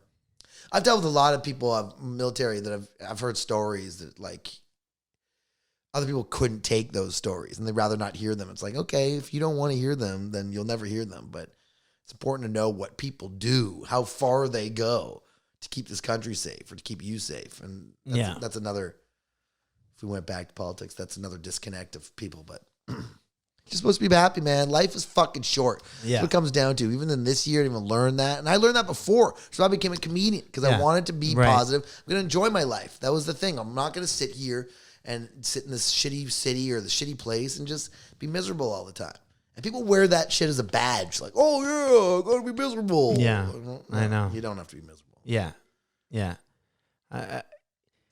Weren't you like so thankful, like when this sort of thing went down, that you moved to LA, and you went to pursue what you sought out after?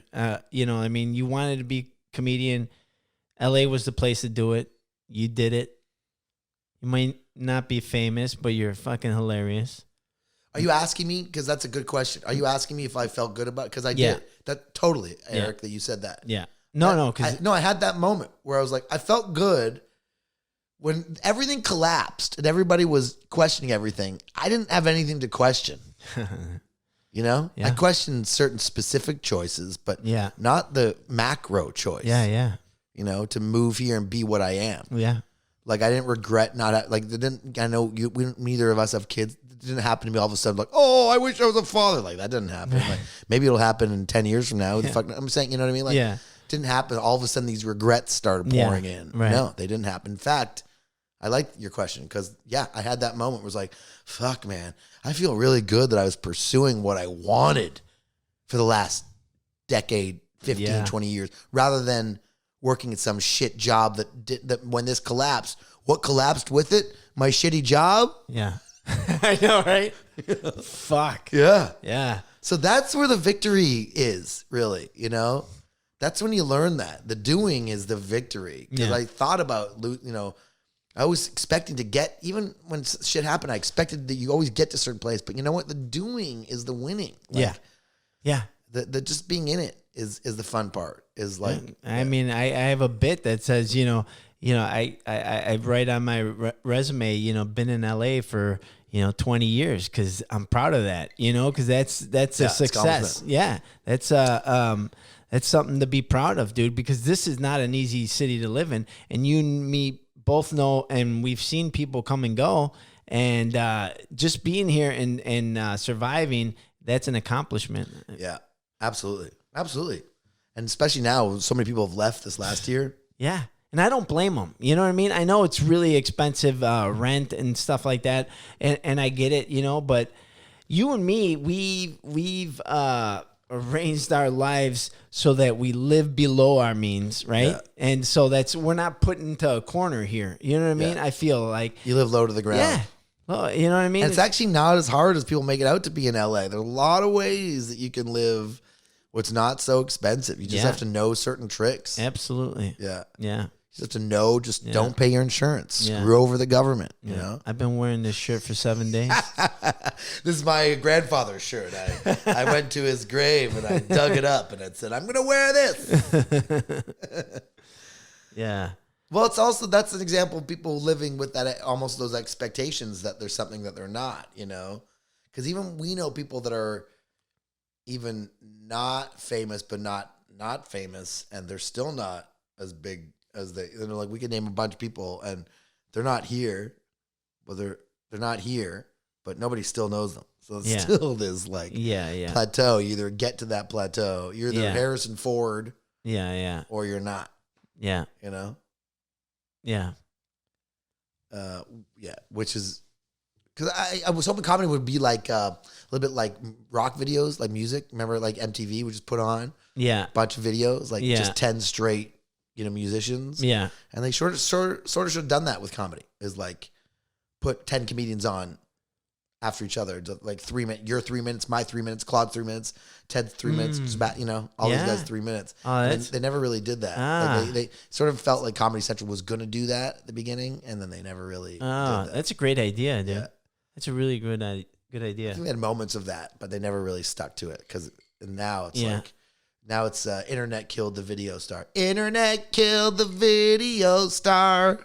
Yeah. Video killed the radio star. Yeah. Radio killed the guy in the theater star. No, it's true. I mean, guy in the theater killed the caveman with his flame star. Yeah. Who's that motivational speaker? He's got the last name V. He just goes by V. Jersey guy. He just tells it like it is. Tony Robbins? No. No, Who writes this stuff? Nobody. Yeah. Yeah. No. So I mean, he says that the phone is the new TV and the TV is the new radio. Well, it's like that in a sense. Remember when we weren't alive in the time when the TV came out? It was always like the devil. Oh, don't watch that. Like Right. the father's like, kid, you're gonna get addicted. Yeah. And we did get addicted. Now it's the Instagram thing. We're addicted to this. Yeah. But I'm That's in okay our with. hand. But we're all addicted to screens, computer, movie. I'd rather be the television though. Like I'd rather just because you can do so many other things, and you don't have to hold it in your hand and be disconnected from each other. Yeah. But I mean, I think it's like ages 18 to 13, they watch television the least, and then, any other generation. Yeah, like well, they're not watching TV. It's also their attention span. They don't have. But like, I mean, there's nothing on TV for them to see. They're just watching. Well, there is. They just won't. They don't relate to that content. They want everything in like 1 to 2 to 3 They want it minutes. in their palm. Yeah. Yeah, I want it in my palm. Yeah. There you go. Oh, God. Oh, no. Who's filming? Oh, jeez. Mom, turn this off. Mother, turn it off. So, I mean, you told your friends at the Grateful Dead concert that you were going to pursue comedy. How'd you break it to your family? I think I just knew that I had another business that I started right after college, so it made me a little bit of money. And then I got into commercials, which made me a little bit of money within a couple of years of getting out of there. So once I did that, once they started seeing, like I was on TV within like a year and a half of telling them I was going to not pursue anything but do comedy and acting. And then I made like a national lotto commercial that made me like $15,000. Nice. All of a sudden, it's just like, bye-bye, And when they get their calls from their friends going, like, we just saw Adam on a TV commercial, oh my God. Your ego kind of disperses a little bit.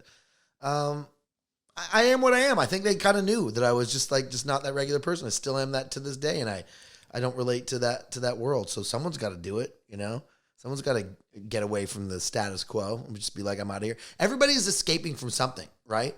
So it's not always like, I came from a pretty good environment, like as upper middle class Toronto, where a lot of doctors and lawyers and functioning society, but I didn't like it, So it just looks good from the outside, but it doesn't mean it was great in the inside.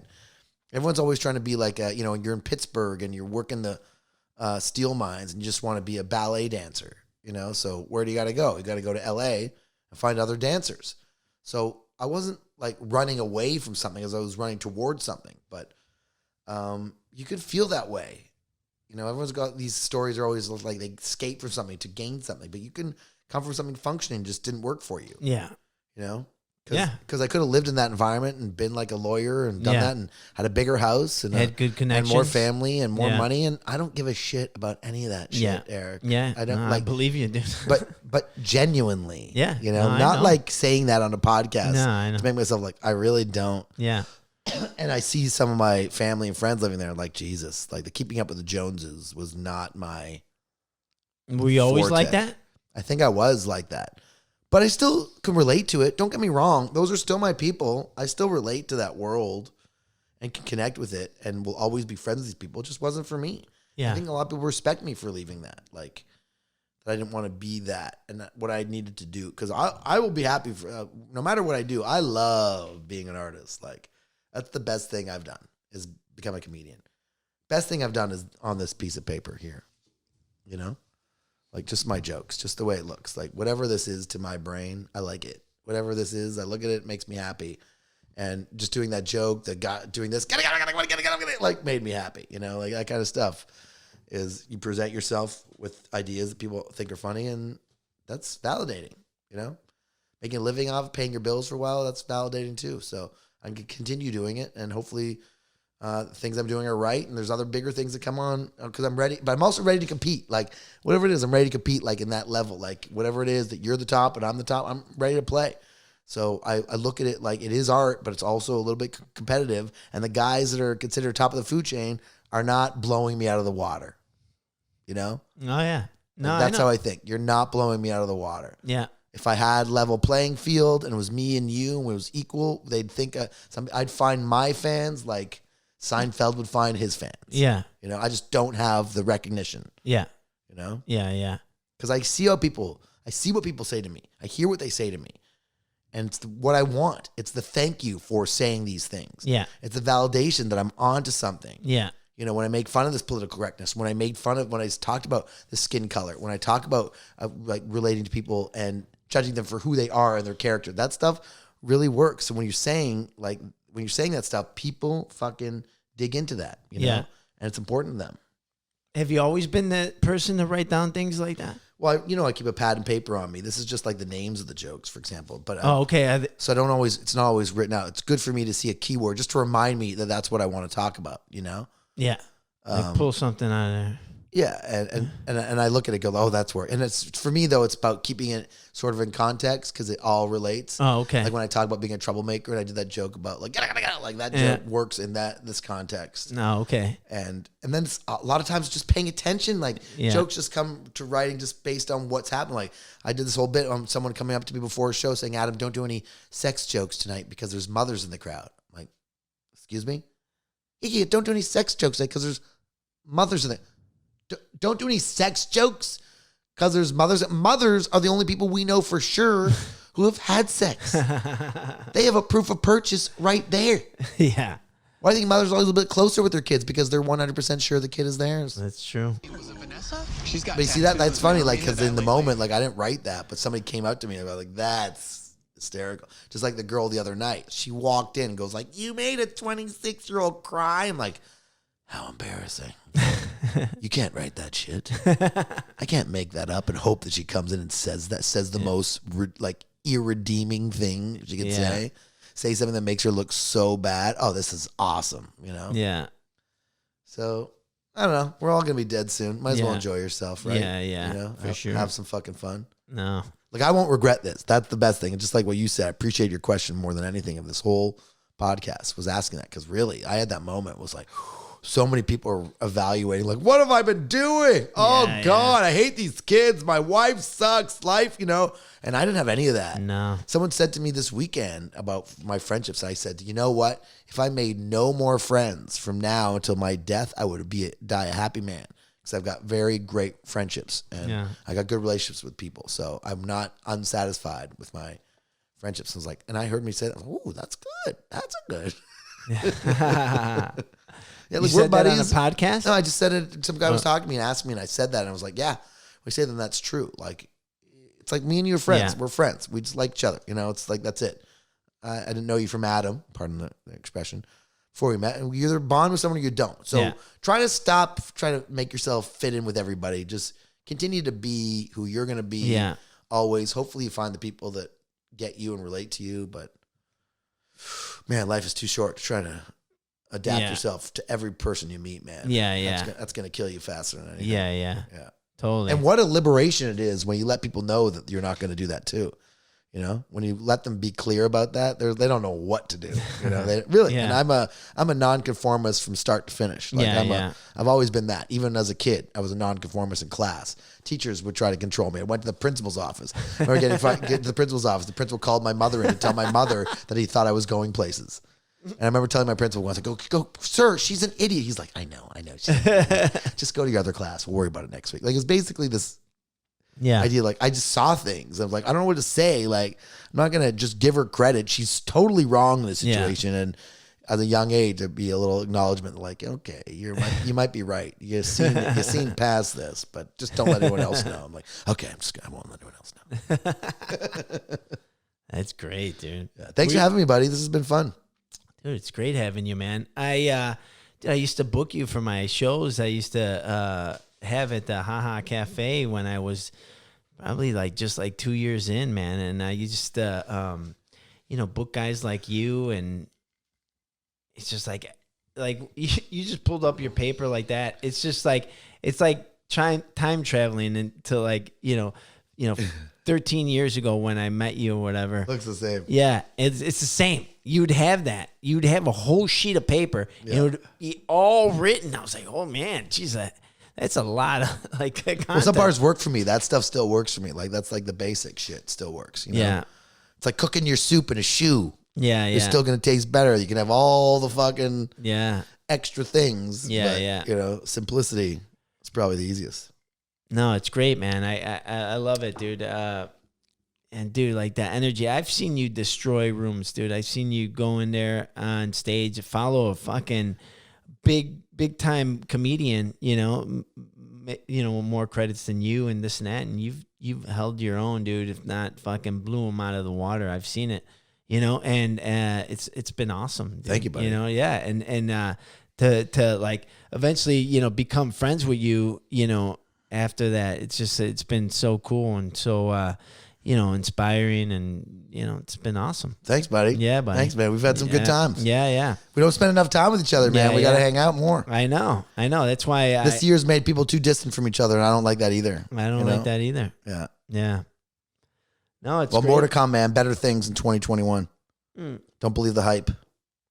But even if it's not, dude, I mean, I'm like that question I asked you. I'm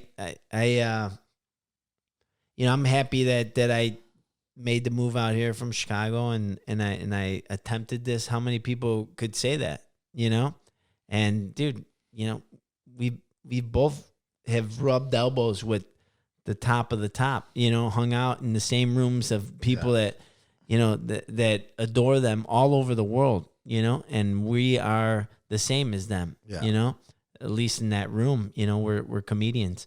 And that's awesome, dude. I'm so happy and proud that I could say that I did that, and that's why I asked you that question, because I knew the answer. You know what I mean? Yeah. It's of course. And at that point, you just know that they're just people. Same with celebrity in general. Yeah. They're just people, other artists. That's why a lot of celebrities are uncomfortable with questions, because they don't think of themselves like that. Yeah. They don't think of themselves as an entity better than you, or they're just doing their job. They just happen to be recognized for it. Yeah. So it's hard for them to sometimes just like establish it or explain it. Yeah. Explain it, like make words and be like, yeah, I'm okay with it, because no one's training you for celebrity. Yeah. Yeah. I think most people just want to be, and I've dealt with it too. I've been a celebrity many times because I'm the center of attention at that room at that time and that night. So might be 50 people in Arkansas in the middle of nowhere, but 50 people want to be your best friend. Yeah. So like that's So you see it, but that's what like Julia Roberts deals with on a daily basis every time she walks to the grocery store. So you see that. It's just depends on how you handle it, and most people don't believe that shit. It doesn't make them feel any better. The people that make that changes their life, they don't really deserve it. The other ones are just like the Keanu Reeves of the world. Guys like him are just very cool. Yeah. They just handle it. Yeah. That's it. Yeah.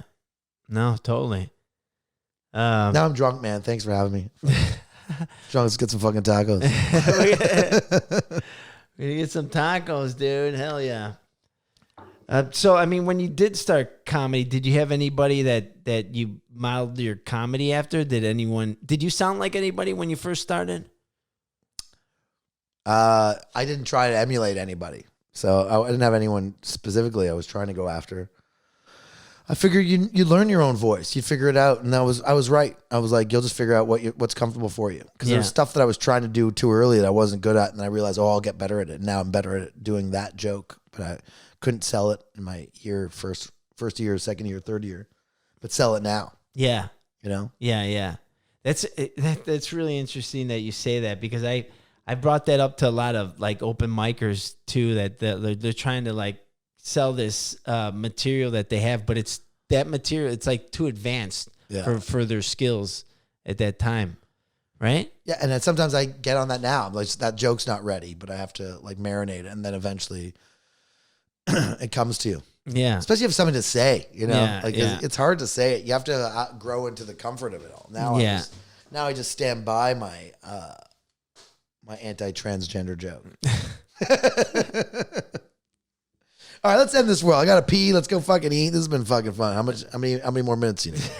Need to fill it up? We got 7 minutes. Oh, you have to get to your 2 hours? Yeah, dude. That's it. What does poop dollar mean?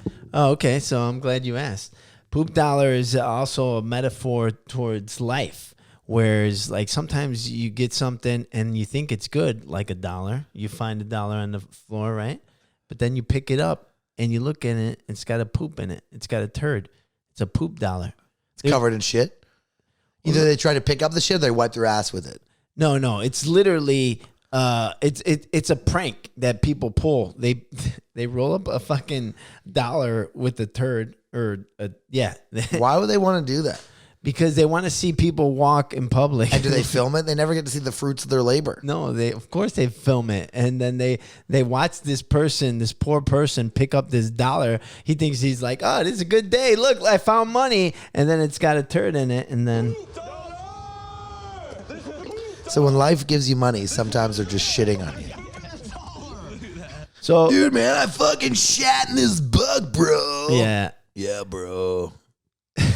Because I mean, so I was gonna do this show at the Workaholics house. You've done the show at the Workaholics house, and that's where that prank came from. They used to do it on the show, and just don't ever do it to somebody else. That takes a lot of setting up. Yeah. What are you gonna do? You're gonna shit your own shit, or is it somebody else's shit? You have to find a random shit, then pick it up. Yeah, it sort of matters. Shit, if I'm going to do it, I want to know they're picking up my shit, you know? I want to know I wipe my ass with that fucking dollar. That joke works. It's called the Richmond Poop Dollar podcast. Adam, if I said, look, dude, look at this guy over here. He's about to pick up a dollar full of shit in there. Do you care whose shit is in? Or That's where we're at, man. I don't know. No, you're just like, oh my God, this guy's about to pick up. It's like getting caught in that prank when you poop in your cat's litter box and you get caught. And you're just like, hey, what? How are you? Who poops in their fucking Exactly. cat? Somebody's trying to make it that the cat took that big shit, not you. Okay. And you get caught. You're Give me another beer, will sorry. Here's your fucking beer. So what's been your poop dollar moment where you got something, you thought it was good, and then it turned out to have a turd in it? I guess I got hacked by PayPal, where I was sending my phone to somebody and they fucking were a hacker. Wow. I never got my money. They didn't? No, they fucked me over. It was like some fucking scam, but they made it out to be like, it was so good. PayPal was like, it was legit PayPal, and then it wasn't PayPal. Oh. So, fuck you and your poop dollar. Your poop dollar was wrapped in a fucking PayPal email. What'd you send money for? Were you? No, I sent them the phone. They were supposed to buy an old iPhone for me. Oh, I see. And they didn't. Now they got my iPhone with pictures of my ex-girlfriend's titties. Oh, okay. Hey, maybe not. What do you think about these comedians getting busted on Twitter? Which one? Which ones? Which ones? All the ones that are getting busted, like fucking Snapchatting these girls, and then yeah, I mean, if they're doing that shit, I mean, we've all been caught with certain things. If it's true, it's true. If it's not true, then it's not true. Yeah. But if you're getting caught, you deserve to get. If that's what you're doing, yeah, then that's what you're doing. Wasn't a big fan of some of those people anyhow. Yeah. And watching the industry blow up and love these people and then watch them explode. They're like, yeah, you chose the wrong people. Yeah. There's a lot of that going on. Yeah. And no one's defending them. No one's coming to their aid. Yeah. No. You know why? No. And if you don't really I've met them before and I was kind of uncomfortable with them before. Never really got them. And then I would always talk to them. Oh, you're a hater. I'm like, I just like who I like. And these guys I'm not really into. And if you can't talk to me, I blame you. I can talk to a wall. Have a good conversation. Right? With a wall. Yeah. They get you. Yeah. Right? They'll be all like, oh, Adam, you're so funny. You're so funny. I'm going to suck your... Oh, no. Jesus, don't play that. Edit that part. No sucking. All right, we done? No We're sucking. 28, 20 fucking 7 minutes. Thank you, Eric. I'm pulling the flag. I'm going to pee on your fucking podcast. Dude, this is like the weirdest thing ever. I'm glad I have it on tape. You're basically lighting yourself. Well, after 2 hours when I got to pee and I've been drinking, You're lighting yourself. You got me. It's a long podcast when Adam Richards lighting himself. Yeah. What? I run the light. I like to stay after work. What's the problem? Yeah. That was great, dude. Well, thanks for coming by, dude. It was great buddy. seeing you. And Super we're going to fun. get some tacos. It's going to be fucking awesome. Tacos. That will work for tacos. I put that on my website, and Eric's like, I'll fucking buy you 2 tacos. Yeah, 2 tacos is $2.50 each. That's it. No more. Oh, yeah. Oh, hell no. Oh, hell no, motherfucker.